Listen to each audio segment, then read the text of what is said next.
Web Collector here. I'm going to do a video on this Gamo Falcon. I'm going to do a review on it, an overview and a shooting test. So if you're watching this, you're going to see this on a tabletop showing it in better detail and some outdoor shooting, and then back to like this. So what I'll do first, because it's better quality video, I'll start with the tabletop and you can see the sort of full details of the gun, then I'll go on to the shooting. Right everyone, Web Collector here. I thought I'd do a review on this Gamo Falcon. Quite an old gun, and you might struggle to get these now, but at the same time they may be quite common. You know, they're old guns, like I said. I'm not 100% sure on this, but I think they was mid to late 70s when these was first made, and they stopped being made in 1986, I think. I could be completely wrong there, but I just thought I'd do a little sort of review overview, so if anyone was planning on buying one, they'd know what they was getting, and you know, some general details about it. So this is the gun itself. Like I said, this is a Gamo Falcon. Now mine doesn't actually say Falcon on it, but it should say it there on some models. I don't know why mine doesn't say it. I don't know if this is an earlier model or a later model. There's the actual Gamo name there. It's 177 under lever, pull it down, put it right down, and it's breech loading, which is here. You open this up and you I'll just see if I can show you that a bit better. You open the breech up and you put your pellet in there. I'll show you this a bit better outside when I actually shoot it. But you load the pellet in there and then you shut it back up and you're ready to shoot. It's got an ABS plastic body, you know, stock. The overall weight for this gun is 1 kilogram, or it says 1,015 grams, which that's a kilogram in it. The way I've got this camera at the minute, I'm not going to be able to show you down the sights, but I'll show you that properly as well. I'll show you sort of this way if you that sort of helps. So the end is held on with a little steel bearing that holds the you know, the lever up. Rifled barrel. You've got a old dovetail rail to put your put the old scopes on, or whatever, red dot sights. Won't fit one of the new ones. Like a lot of sights nowadays, you get only a weaver rails, I think. So you may have to get old sights. But anyone who shoots a lot of air pistols and air guns will probably have the old style anyway, if they've been doing it for years. Yeah, so 177. I don't know if they do a 2.2 version.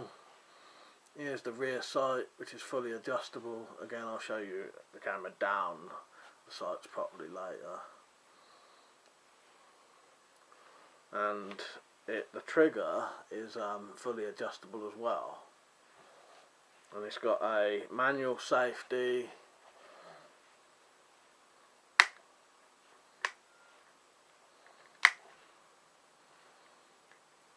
Yeah, and overall, really nice gun. And if you can get these, if you can find one of these and get it for cheap, I would say get it. In fact, I would say get two if you could.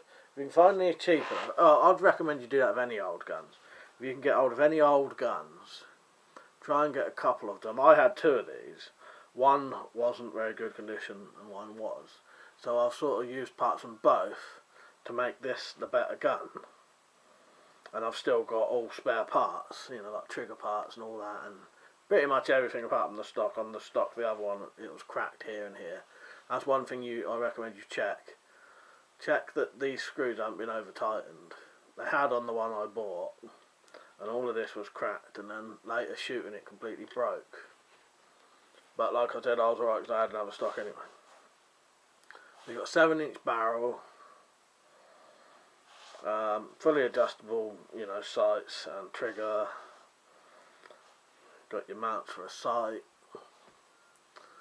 and it's right-handed. It's got this sort of relief bit for your thumb, which is only on one side. But I have noticed if you did want to shoot it left-handed, it doesn't really get in the way that much. And as for power, I'm not 100% sure, again, because it's trying to find old information for old guns. I think it's 2.5 to 3 foot-pounds, and between 300 to 400 feet per second, depending on the pellets you use. Oh, and that's another thing I would say. If you buy this gun, because it's breech loading, you can only use pellets as long as the breech, if you know what I mean. And I've noticed some pointed pellets won't quite fit in. You press them in, and when you shut it, it actually chops the top of the pellet off, you know, the point. So that's one thing you do want to, you know, be aware of, but it doesn't really matter. So yeah, that's sort of indoor. Just look at it, and I'll do some shooting now. Show you the accuracy and all that, and show you the footage down the sight. Right, so this is the footage down the actual sights, so you can see sort of what you would see. As you can see, they're quite good sights. I quite like them. You know, what can you say about open sights? But they're decent enough. This is me shooting it, just so you can see the underlever and the swing out breech. Volume will be slightly lower for this little section, so you won't hear the true sound of the gun, but I will include that later on. So yeah, just pull the underlever down, open the breech, load your pellet in. It's easy enough to cock, same as most, you know, air pistols that, you know, have a break barrel or whatever. This is sort of the view you would see, so you can see me pulling the underlever, opening the swing out breech, loading the pellet in, closing it, and then shooting a bottle. But you can see the sort of, you know, exactly how you would see it. But yeah, it's a nice gun to shoot. Quite like these kind of guns now. Well worth getting, and accurate too. Right, so the next thing you're going to see is a target.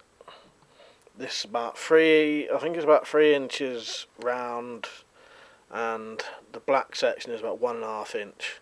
And out of 8 shots, I got 5 of them in the black. One just went a bit stray there, but yeah.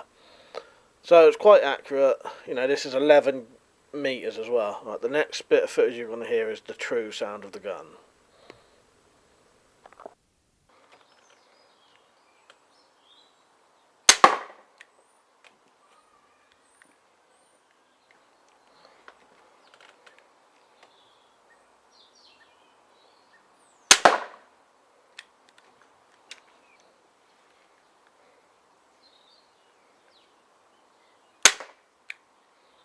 So yeah, that was the 177 Gamo Falcon, and I would highly recommend it if you can get these for a decent price, you know, which you can. I think I got mine for about 40 quid, and the other one, because I've got 2 of them, I think the other one I got for about 20 quid years ago. You know, that one was like 15 or something. Good open sights, but you can also put a scope on it.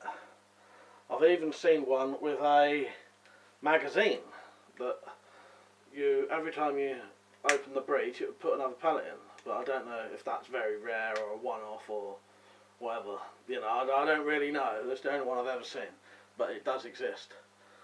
So yeah, I would highly recommend it.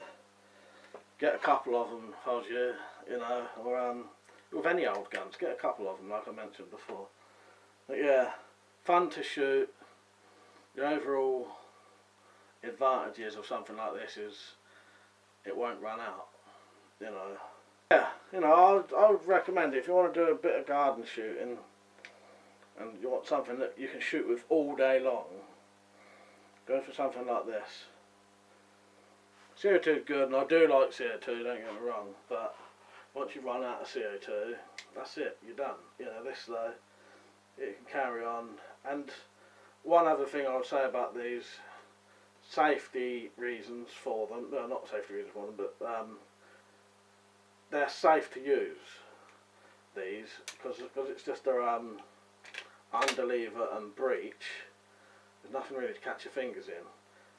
Brake barrel pistols, especially the cheap ones, you could, if you don't, you know, I hold the barrel down anyway, I'd hold the barrel like that. But if you don't do that, there is a possibility of it flipping up on your fingers, whereas this, it wouldn't happen, you know. Yeah, I suppose it could flip back up, but I can't see that happening because you can have your hand underneath it pushing it back up anyway, you know what I mean? Right, that's me rambling a bit anyway. So yeah, Gamo Falcon 177 from the 70s or 80s.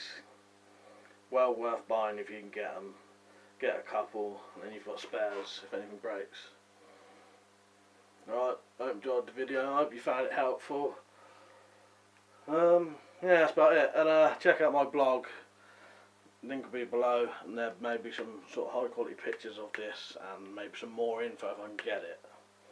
Right, see you later.